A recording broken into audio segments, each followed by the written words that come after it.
Perkenalkan, nama saya Muhammad Dimas Ibadul Bari, NIM 1102194191. Di sini saya selaku ketua kelompok dan sebagai CEO dari Quanterin. Nah, di sini saya mau menjelaskan tentang bisnis profil yang sudah dibikin oleh kami dari kelompok 10. Yang pertama yaitu adalah mengenai logo sendiri. Kami mengambil logo yaitu logo Wordmark kombinasi dengan pictorial mark. Di sini ada logo yang pertama yaitu pictorial atau gambar, itu merupakan simbol dari perusahaan kami yaitu Quanterin. Sengaja kami bikin dengan 6 sisi karena kami di sini memulai bisnis ini berenam. Lalu di bawahnya ada Quanterin atau sebagai nama perusahaan kami, nama aplikasi kami. Di bawahnya ada PT Desa Maju ke Depan, yaitu sebagai perusahaan naungan. Kami Quanterin di bawah naungan PT Desa Maju ke Depan. Kami akan memasuki sektor pengiriman dan persewaan. Kami melihat potensi perekonomian di desa yang semakin hari semakin berkembang. Selain itu, dengan mulai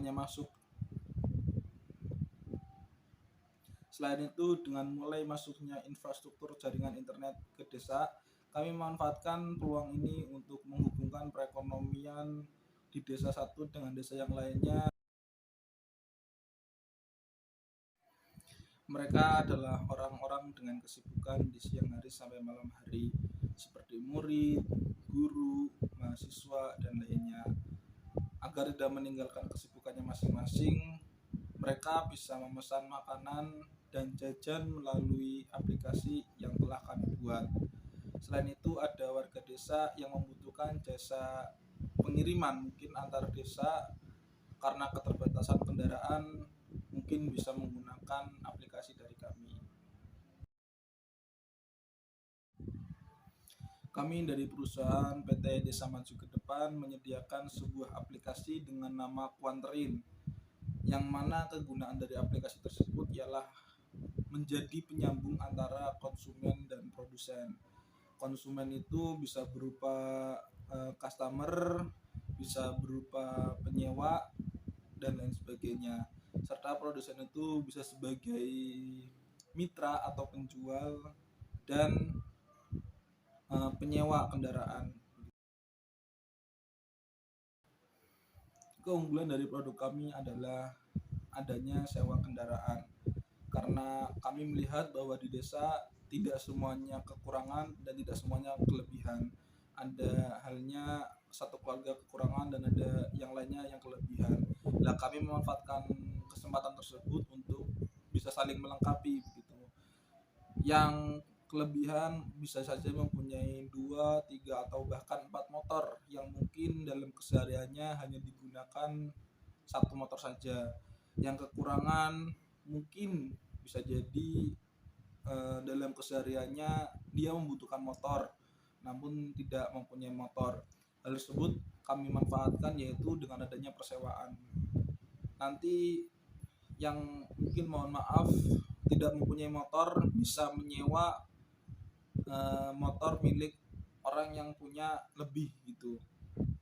Nah, itu yang bisa kami manfaatkan karena kami adalah jaringannya di desa, jadi lebih gampang untuk dimanfaatkan persewaan tersebut.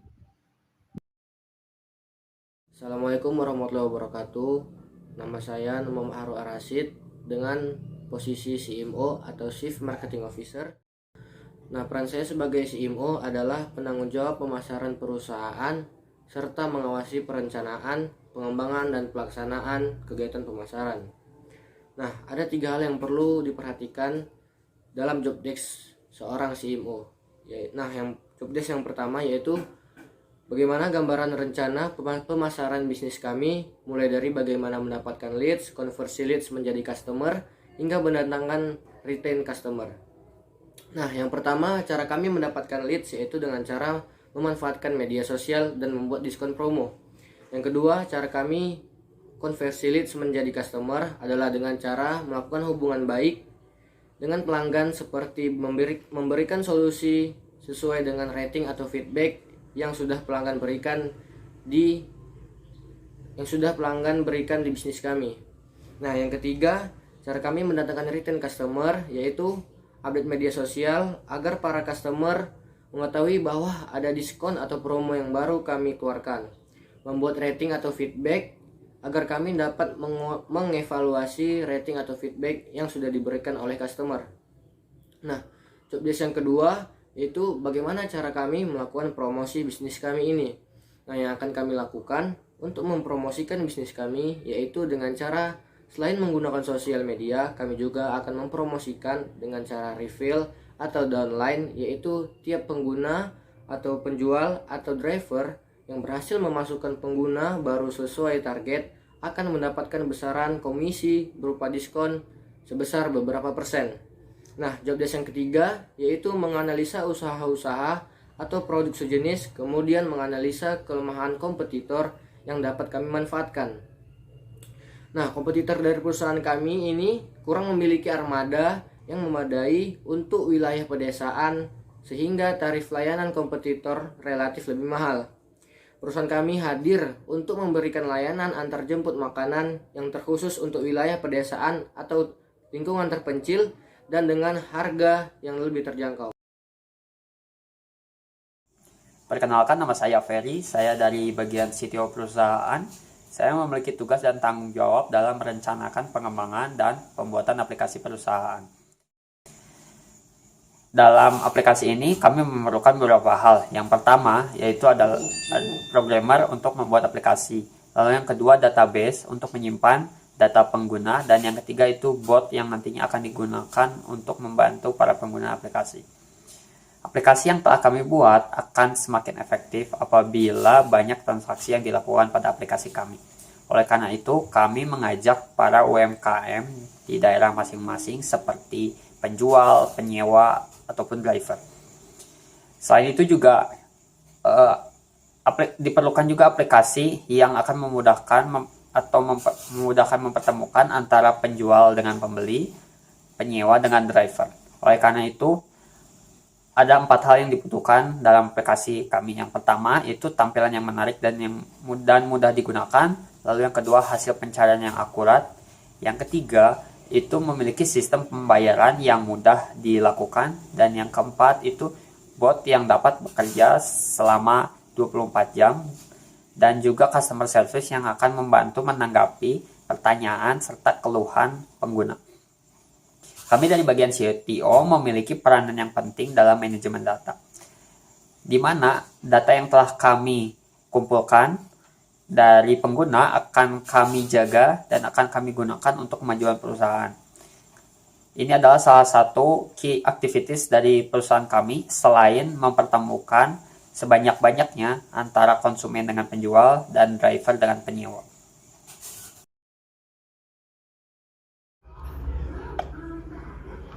Perkenalkan, nama saya Duadana Falabdillah dengan NIM 11021919410. Pada kali ini saya berada pada posisi COO atau Chief Operating Officer, yang dimana tugas utama dari COO adalah menerjemahkan target dan juga tujuan dari CEO yang biasanya akan dituangkan dalam business plans atau rencana bisnis.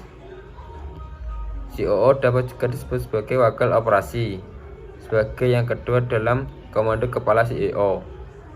Posisi COO ditugaskan untuk memberi pemimpin manajemen dan visi untuk memastikan bahwa bisnis memiliki orang-orang yang efektif, kontrol operasional, dan prosedur administrasi pelaporan yang berlaku. COO harus membantu menumbuhkan perusahaan secara efektif dan memastikan kekuatan keuangan dan efisiensi operasinya. COO suatu perusahaan adalah orang yang memastikan bahwa operasinya berada di jalur yang benar dan sejalan pada strategi dan visi misi perusahaan. Sementara itu, ada beberapa tugas untuk operasi yang sangat bervariasi dengan industri dan struktur organisasi yang berbeda-beda. Di antaranya meliputi terus memberitahu CEO tentang operasi dan acara harian, membuat dan menerapkan strategi dan kebijakan, menjaga tenaga kerja sejalan dengan visi, memastikan komunikasi yang tepat dalam organisasi, dan lengkapi CEO sesuai kebutuhan. Assalamualaikum warahmatullahi wabarakatuh. Perkenalkan, nama saya Prameswari Diah Hasasyani dengan posisi CFO atau Chief Financial Officer. Peran saya sebagai CFO adalah bertanggung jawab terhadap keuangan perusahaan serta mengawasi perencanaan, pencatatan, dan administrasi keuangan perusahaan. Ada 3 hal yang perlu diperhatikan dalam desk job seorang CFO. Yang pertama adalah merencanakan keuangan, membuat cash flow, dan yang terakhir adalah membuat jalan keluar jika sekiranya perusahaan mengalami kerugian. Nah, dalam merencanakan keuangan perlu diperhatikan hal-hal sebagai berikut. Yang pertama adalah membuat laporan keuangan. Laporan keuangan digunakan untuk mengamati banyaknya pengeluaran yang dilakukan perusahaan. Hal ini digunakan untuk meminimalisir terjadinya pemborosan anggaran untuk hal-hal yang tidak diperlukan. Kedua, menentukan porsi keuangan.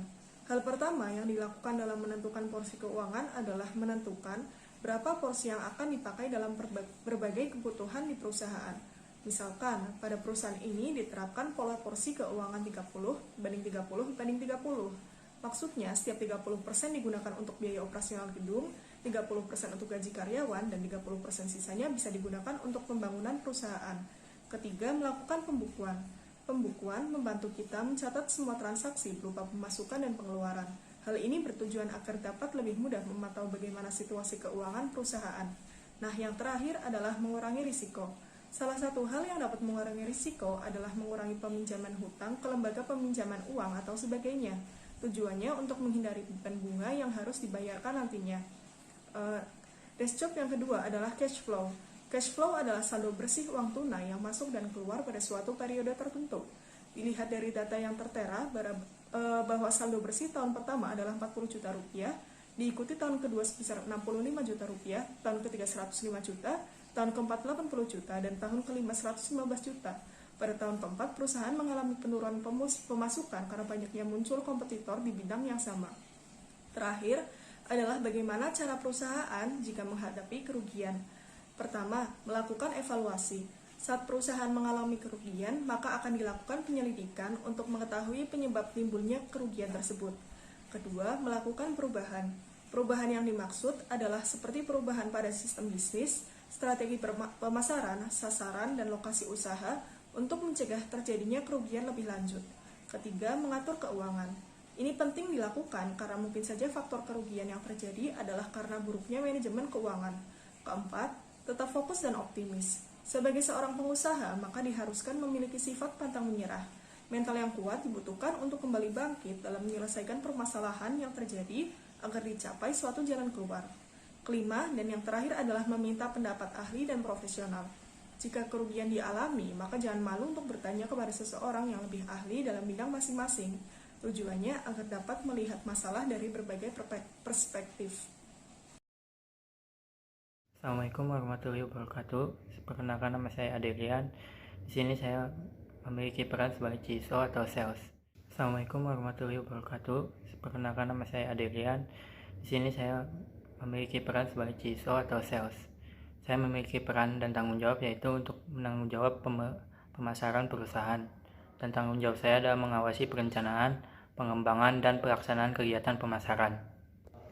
Lalu untuk proyeksi penjualan saya selama 5 tahun ke depan adalah pada tahun pertama saya akan mendapatkan 500 transaksi perharinya, dan tahun kedua saya berusaha untuk melakukan 1000 transaksi perharinya, sampai tahun ketiga saya menghasilkan 1500 transaksi perharinya, dan tahun keempat saya menyentuh 2000 transaksi perharinya, dan pada tahun kelima sampai pada angka 3000 transaksi perharinya. Saya berharap proyeksi penjualan perusahaan saya yang saya rencanakan dapat berjalan dengan baik dan lancar.